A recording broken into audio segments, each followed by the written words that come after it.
the mischievous cat, and the mysterious disappearance of snacks.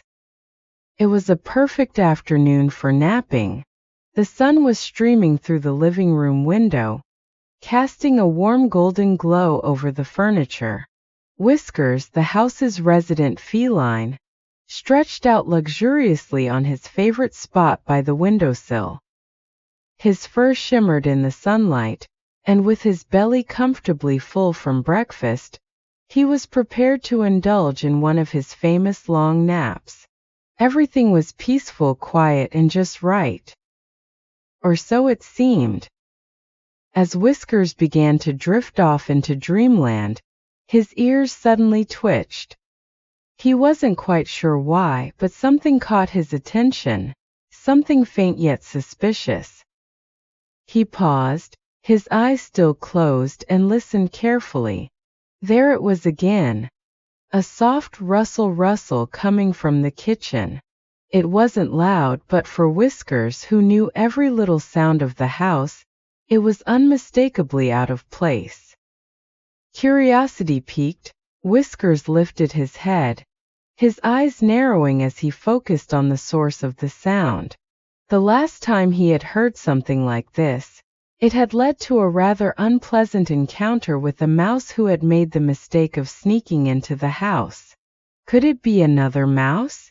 Or perhaps something else entirely? He cautiously slid off the windowsill and padded quietly toward the kitchen, his body moving with the grace of a skilled hunter. Each step was deliberate and soft as he approached the scene of the disturbance. The closer he got, the clearer the sound became. There was definitely something, or someone rustling around in there.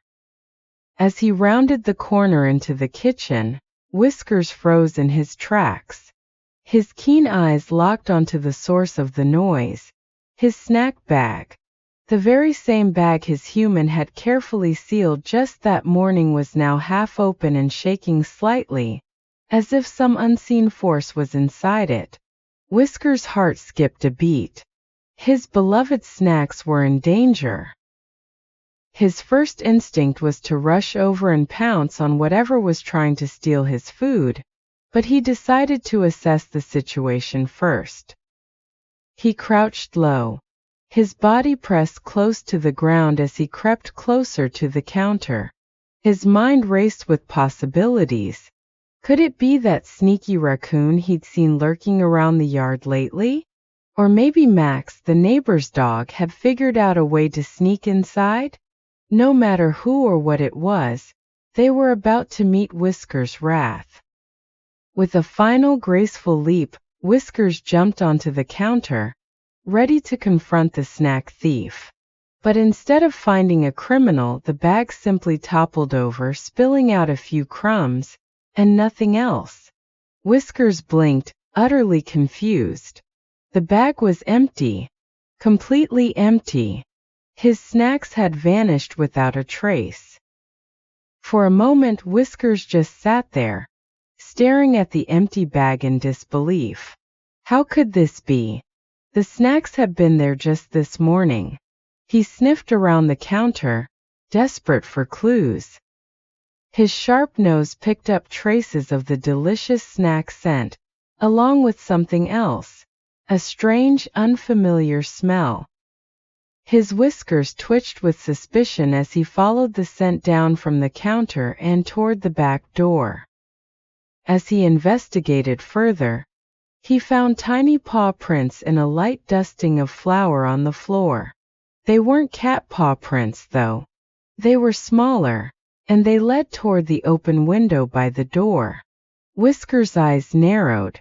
Someone had entered his domain, stolen his snacks, and escaped through that window. His pride was wounded. This was a direct attack on his food, his territory, and his dignity.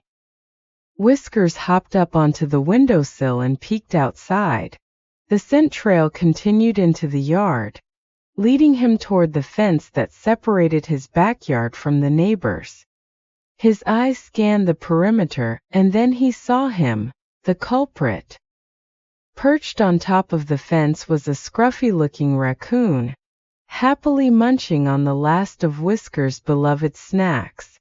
The raccoon seemed completely unaware, or perhaps entirely unbothered, by Whiskers' presence. He was too busy enjoying the spoils of his little heist. The raccoon looked up casually, his small eyes meeting Whiskers', and for a moment, there was a shared understanding. Whiskers' fur bristled with indignation, but the raccoon just gave him a cheeky grin as if to say, "Better luck next time, pal." Before Whiskers could react, the raccoon licked his paws clean, tipped an imaginary hat, and scampered off into the bushes. Whiskers sat there in stunned silence, watching the thief disappear into the underbrush. How dare that raccoon! Not only had he stolen the snacks, but he had the audacity to mock Whiskers as well. The insult was almost too much to bear. For a few moments Whiskers remained on the windowsill, contemplating whether or not to chase after the raccoon. But deep down, he knew that running after the thief wasn't really his style. Besides, it wasn't like he could fit through the crack in the window, and by the time his human opened the door, the raccoon would be long gone. Whiskers had to think of a new plan, one that would ensure justice was served. An idea slowly formed in his clever cat brain. Yes, the snacks were gone, but perhaps he could use this unfortunate situation to his advantage. If his human knew that the snacks were missing, maybe, just maybe, they would feel sorry for him and replace them with something even better. Later that evening, when his human returned home, Whiskers was ready. He had positioned himself strategically near the empty snack bag, wearing his best sad and hungry expression. As soon as his human walked into the kitchen, Whiskers let out a soft, pitiful meow, his eyes wide and pleading. "Oh no, Whiskers! What happened to your snacks?" his human exclaimed, picking up the empty bag. Whiskers meowed again, adding a dramatic little sigh for effect. He knew exactly how to tug at their heartstrings. His human, of course, fell for it immediately. "Poor kitty! Did someone take your snacks? Let's get you some more." Within minutes, a fresh bag of snacks was opened, and Whiskers was once again enjoying a feast. As he munched on the new treats, he couldn't help but purr with satisfaction. In the end, everything had worked out perfectly. Not only did he get his snacks back, but he also gained an even bigger reward. As he curled up in his favorite sunny spot once again, belly full and content, Whiskers thought about the raccoon. Maybe, just maybe, that little rascal wasn't so bad after all. If he came back tomorrow, perhaps they could share the snacks. After all, a little teamwork could go a long way.